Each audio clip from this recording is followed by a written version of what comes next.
In the last race here at Canadian Tire Motorsport Park, BMW's Ben Young wrapped up the 2022 Canada Cup and the coveted #1 plate. But all is not yet decided. BMW leads Suzuki in the Constructors' Championship, and Alex Dumas and Trevor Daley will be fighting hard to retain that trophy for Suzuki. Can Young earn a second trophy in the 2022 finale?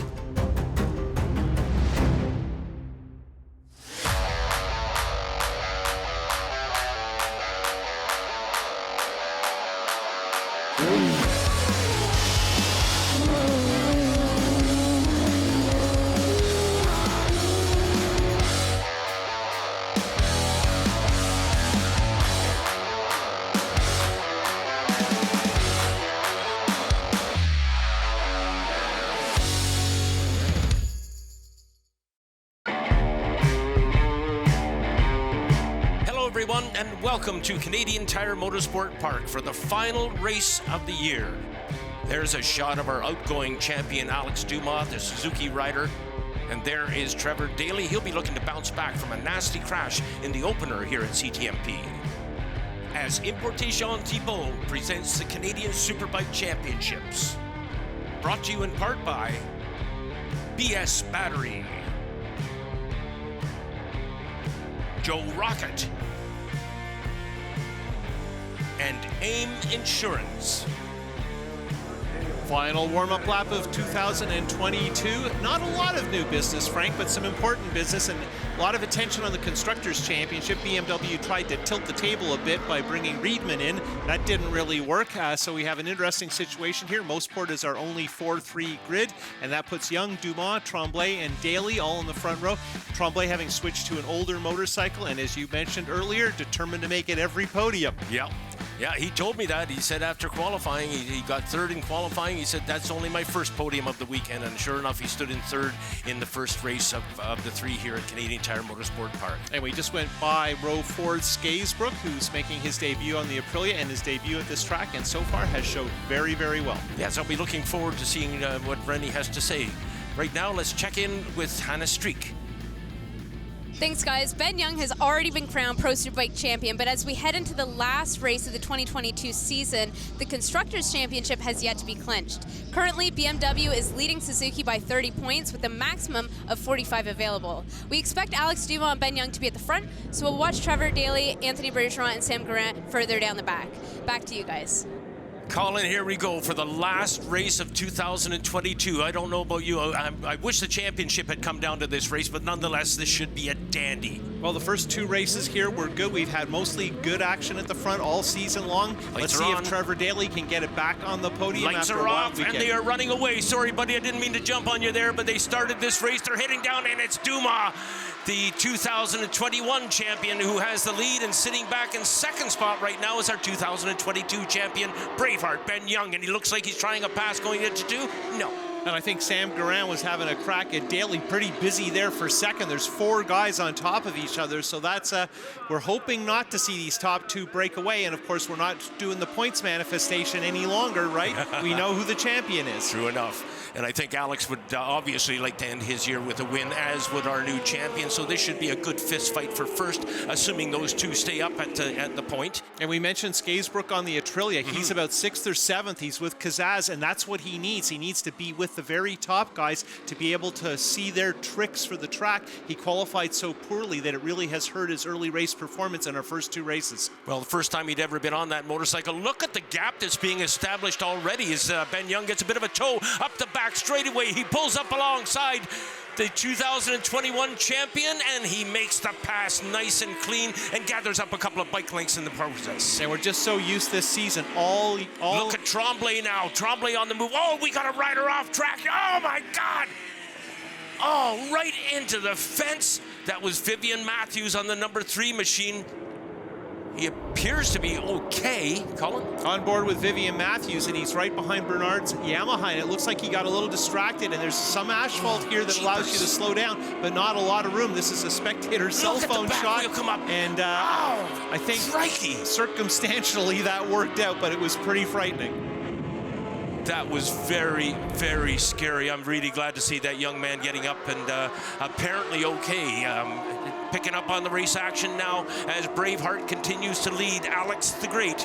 And there is, yeah, he's up and all right, is Vivian Matthews. He's going to be okay. That was very scary. Young moving along Dumas at the top of 2, and these guys are riding much harder than they had in the first 2 races. No kidding. This is a really good race happening already, and they are leaving the rest of the pack far behind. Last time I glanced at that pack, it looked to me as though it was the shaker Sebastian Tremblay was starting to make some moves, but that, yeah, I was right. He's running in 3rd spot. Yeah, so we have Tremblay pulling away from Daly, Casas, Skaysbrook, and Garand. That's an interesting group right there and should provide some entertainment as this race unwinds. Here we are at Moss Corner with that vivid blue sky. There's that pack I just mentioned, showing very, very well. And then Babbitt leading the next group, but pretty much all BMWs. Yes, quite so. And BMW, of course, with the lead in the Constructors Championship, and Garand's helping with that matter, running back in 7th so far, but I would expect more from him in this race. He has been getting better and better as this year goes on, and we've been giving a lot of credit to Steve Beattie for that. And we're heading in to the completion of lap 2, and we'll be back of more thrilling action from Canadian Tire Motorsport Park and CSBK. Closed captioning for today's event is presented by Liqui Moly, Goderich Toyota, Revs for Rent, CSBK's official charity, and the Supersonic Road Race School. We're back watching this Fitz fight for first. These guys have been going at this all year long. They qualified exactly the same at Atlantic Motorsport Park in the penultimate lap of yesterday's race. They actually tied on the on that lap. There was 0 difference between them, and look at them now running away with this one, Colin. And they would have seen their pit board, so they know they have a good advantage over Tremblay. I'm impressed that Tremblay has broken clear. He's running a good pace, but I don't think he's going to be able to join in. Remember, slipstreaming up the back straight is the key to everything that happens here, and that gap is significant. I mean, the Pro Superbike race, the gap wasn't that big at the end of the race. Kaz is having another good ride here in his 3rd ride here at CTMP in the triple header. He did very well indeed, especially considering Colin, he's had a whole year off. Good shot of the drone there. We can actually see Young wheeling as he comes out of 5B, making sure he gets the drive, and he's pulling in to get the slipstream. Now, he looks way too far back, but here is the joy of Canadian Tire Motorsport Park. You get drawn right in, and what you like to call that soft air, and now Young is exactly where he wants to be in terms of comfort, close enough to make a decision. Maybe not ready to pounce, but we're very, very early in this one. We've got a very big crowd here. We just had a brief shot of the fans leaning over the fence, watching our 2 champions, if you will, going at it once more. This has been a terrific. There, look at the distance between them. Yeah, the difference, I should say. Big edge, and of course, we're missing a couple of people. Most particularly, we're missing Jordan Zook, who has not been with us at all this year due to a serious motocross crash before the season started. Down into turn number 2 they go, swooping through turn 2. Slight uphill climb into turn number 3. That, of course, I mentioned a number of times, it's known as Quebec Corner here at Canadian Tire Motorsport Park. And Dumas still leading Braveheart through that turn and down into turn number 4, one of the most daunting corners in Canadian motorsport. And it looked like Tremblay had some company there just in the very back of that shot, so there's some interesting things going on. Right now, I think our leaders are breathing the tires. They've got a bit of a margin, so the opportunity exists to not push too hard, to make sure you have lots of tire at the end, and that has been an interesting question, particularly because Dumas at our last race really pushed the pace at the end. We've gone to a red flag here. Yeah, something's gone on. You can see the legs hanging out to warn the guy behind. There's a bike in that's the turn 3 straw bale. Okay, so that's the Aprilia of Skaysbrook. Oh, no. And there aren't very many small crashes in turn 3. So let's go on board with Trevor Daly. And there's Skaysbrook way on the inside of 3 there, starting to turn. Oh, jeepers. And I think really that was just a little bit of a rough piece of track and a little too aggressive on your entry there, but a bit of an unusual fall. And it's weird, Frank, we've had a few incidents at turn 3 this particular weekend. And now we're getting word that we had a few incidents with that red flag, multi-bike accident coming up the hill out of turn 5. So we are out of support vehicles, which means this race will be called complete, and we'll use the results after those first 4 laps. Here we see the standings.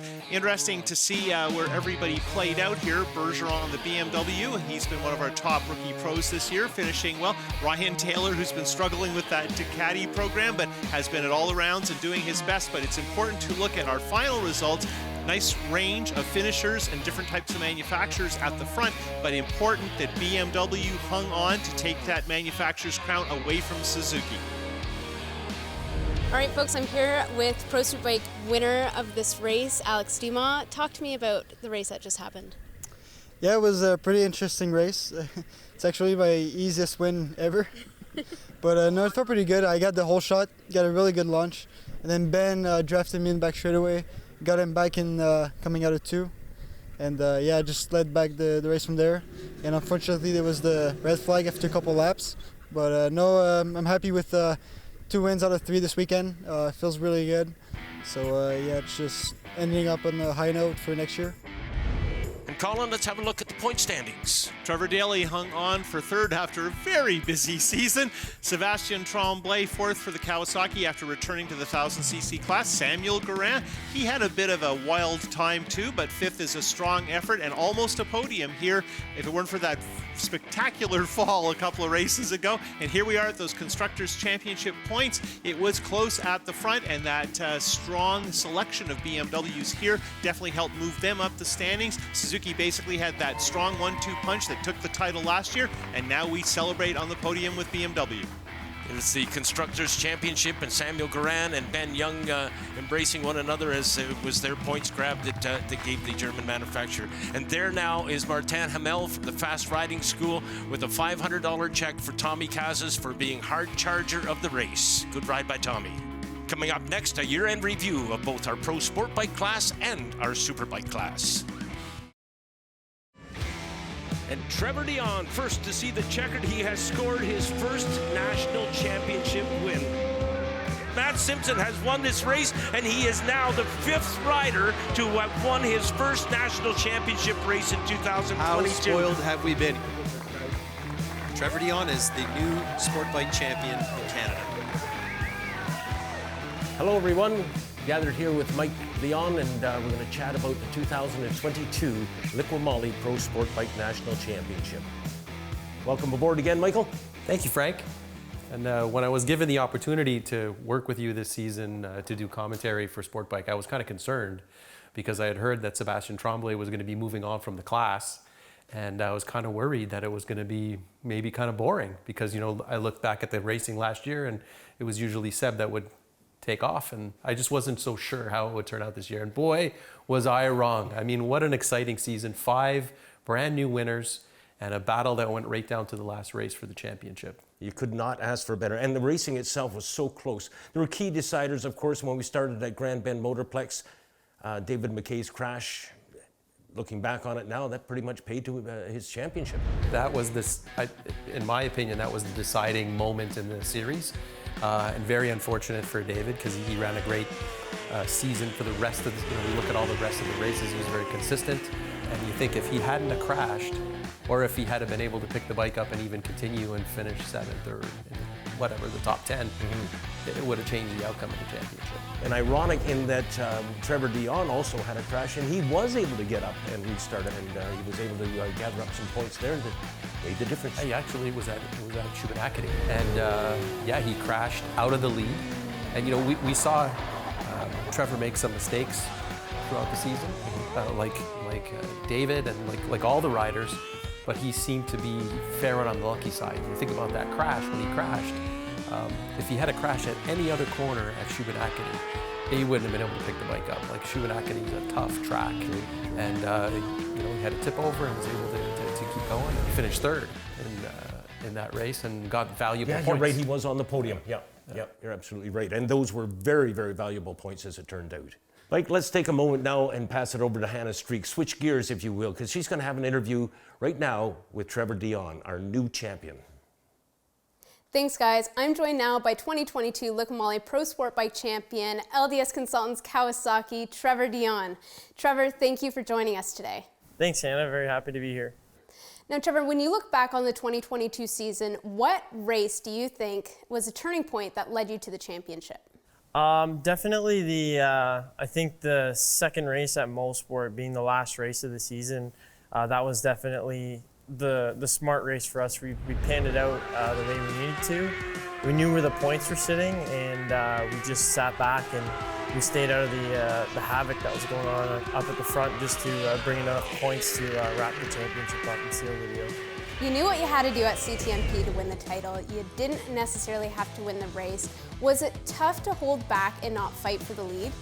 Yeah, a little bit. You know, that inner fire in you kind of comes out, and you wish you could be up there and doing it with the other guys. But knowing I had the pace in qualifying and setting the time on pole position, I knew I had the pace to run up at the front with the guys, and I just knew where we were sitting, and the points were going down after a not so great Saturday race at Motorsport. We knew the points were tight, so we just had to bring it home and not tuck the front or anything silly like that. Now this year was one of the most competitive Pro Sport bike seasons we've ever had. 5 different first-time winners. Who do you think was your toughest competition this year? I think the hardest person I had to race this year would definitely be, I think, Elliot Vieira. He was one to always retaliate at an instant, and me and him, it was handlebar to handlebar kind of racing all season. So it's tough to pinpoint one guy, because everybody in the championship last season was just so tight, and everybody was quick. And same thing with David. David was right there, and he was always there, but I think Elliot was always there to retaliate at the instant. Now you have one regional race left in this season, but looking ahead to next season, what are your plans? Are you hoping to defend your #1 plate in the Pro Sport bike class? Yeah, our plans were definitely open for a little while, especially after the last round in August. Selling both of our 600s now, we've decided that we're going to run the full Superbike season next year and see if we can compete up at the top with those boys. And yeah, there's one more round here, and testing here some new tires for the new series sponsor, Bridgestone. And yeah, we're happy to get some feedback going in, and we're lucky enough to get some early track time on the tires. Thanks for joining us, Trevor, and congratulations on your Liqui Moly Pro Sport Bike Championship. Thanks for having me, Hannah. Appreciate it. Up next, we're going to talk about our 2022 Superbike Championship. Stay with us.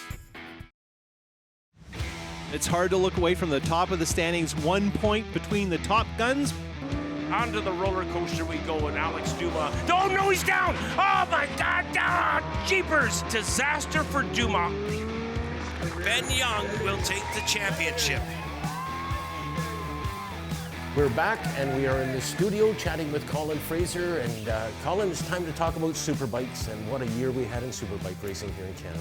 Ben versus Alex, and you know, you'd like to make it sound like it was a fight to the death or a bloodbath, but it was kind of more of a chess match amongst 2 very good chess players. Unbelievably close. Well, I think we set a world record with that tie in the qualifying at Shubinacadie, Nova Scotia, with them qualifying to the thousandths of a second. It's never happened before. We didn't even know how to handle it. It wasn't in the rule book. Yeah, and it actually happened in the UK shortly thereafter, so it does happen occasionally. But we were first, huh? Yeah, well, and the point is that that's how close we were all season long, and I'm sure that both Dumas and our new champion Ben Young would say, well, you know, we don't ride the same, our bikes aren't the same, the setups aren't the same, our styles are not really as similar, but from the outside it sure looked like a match between equals. We couldn't have asked for a better matchup, and most unfortunate too, if I might just jump into this, is that Alex Dumas lost the championship with that crash at Shubinacadie, Nova Scotia.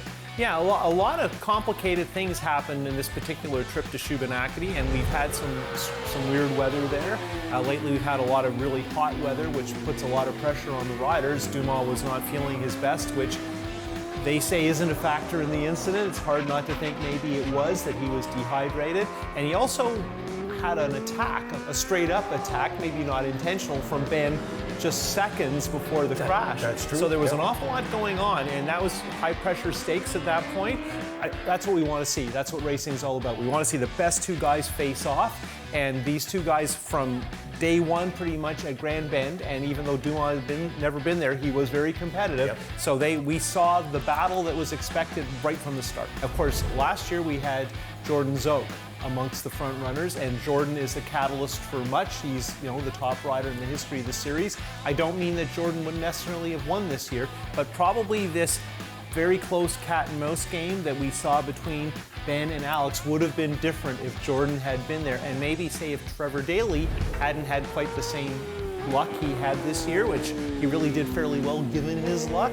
You could say that as well about Samuel Guerin. And then, of course, we were really looking forward to a very, very strong effort from TV Tommy Kazis. Right, yes. He got hurt teaching for the Supersonic Road Race School early before our season started.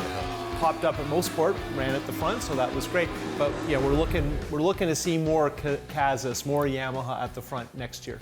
Well, Colin, we're going to pass it over now to Hannah Streak. She is with our 2022 Superbike champion, Ben Young. Thanks, guys. I'm joined now by Van Dolder's BMW's Ben Young, the 2022 Canadian Superbike champion. Hi, Ben. Thank you for joining us. I see that you're in Grand Bend. Hi, Hannah. It's great to be here at Grand Bend. Yeah, we're looking forward to a couple of days testing here. Let's talk about the 2022 season. Obviously, it went the way you wanted with the championship, but what was the one moment that turned the tide in your favor? Yeah, looking back at 22, it was obviously a great year for us.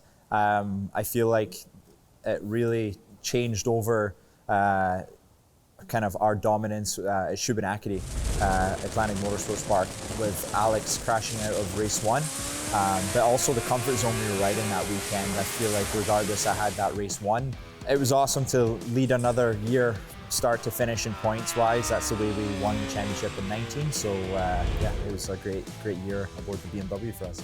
Now, this is your second Superbike championship. You also won in 2019. Which year is more satisfying?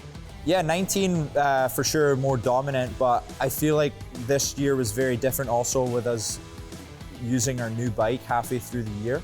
That definitely made Calabogie a bit of a challenge. It was a brand new bike for us, a track that Alex is dominant at. So that definitely proved a challenge, but I feel overall too, and no disrespect to Jordan in 19, obviously he rode amazing, but Alex was a difficult competitor to beat.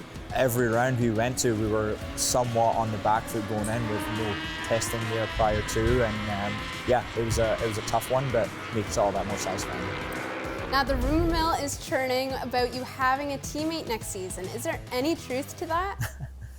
Yeah, all going well. We're trying to get a teammate together. It feels like that's the right step moving forward with our program, and I feel like it's beneficial to everybody. My sponsors, the series itself, and as far as feedback for Bridgestone and moving that program forward as well to the future, it feels like we could definitely do everybody justice in having 2 bikes on the grid branded the same. Thank you very much for joining us, Ben. Congratulations on your Superbike championship. Frank, back to you. Well, that wraps it up for the 2022 Canadian Superbike Series. Thank you very much for being with us. On behalf of the entire CSBK crew, we look forward to seeing you next year. Take good care.